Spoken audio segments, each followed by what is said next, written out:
தமிழ்நாட்டு ஆளுநர் திட்டமிட்டு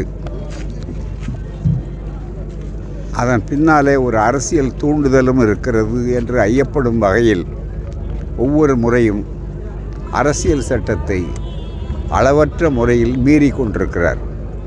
அவர் பதவி பிரமாணம் எடுத்ததற்கு நேர் விரோதமாக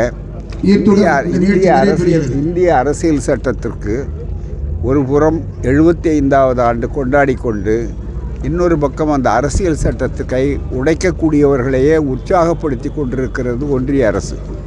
இப்படிப்பட்ட போன முறையும் அவர்கள் போட்டி அரசாங்கமாக எழுதி தரப்பட்டதை ஒப்புக்கொள்ளப்பட்ட உரையை புறக்கணித்தார்.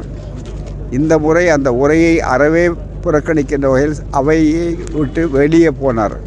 அதற்கு ஒரு பொருந்தா காரணத்தை திருந்தாத வகையில் சொல்லி கொண்டிருக்கிறார். அவருடைய கடமை தவறியவர் என்ற காரணத்துக்காக இந்த ஆளுநர் டிஸ்மிஸ் செய்யப்பட வேண்டும். அரசியல் சட்டத்தை அவர்கள் சரியாக பயன்படுத்துகின்ற ஒரு அரசாக இருந்தால் குடியரசுத் தலைவரால் டிஸ்மிஸ் செய்யப்பட வேண்டும்.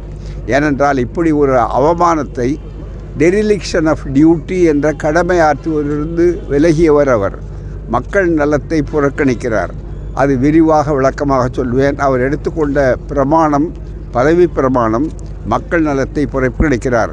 எனவேதான் ஆளுநர் ரவியே போட்டி அரசாங்கம், மக்கள் அரசாங்கத்துக்கு, மக்கள் தேர்வுக்கு ஜனநாயகத்தால் தேர்வு செய்யப்பட்ட ஒரு அரசை போட்டி அரசு நடத்தி குறுக்கு சால் விட்டு கொண்டிருக்கக்கூடிய ஆளுநர் ரவியை தமிழ்நாட்டை விட்டு வெளியேறு என்ற கோஷத்தை எல்லா கட்சிக்காரர்களும், யார் யாருக்கு ஜனநாயகத்தில் நம்பிக்கை இருக்கிறது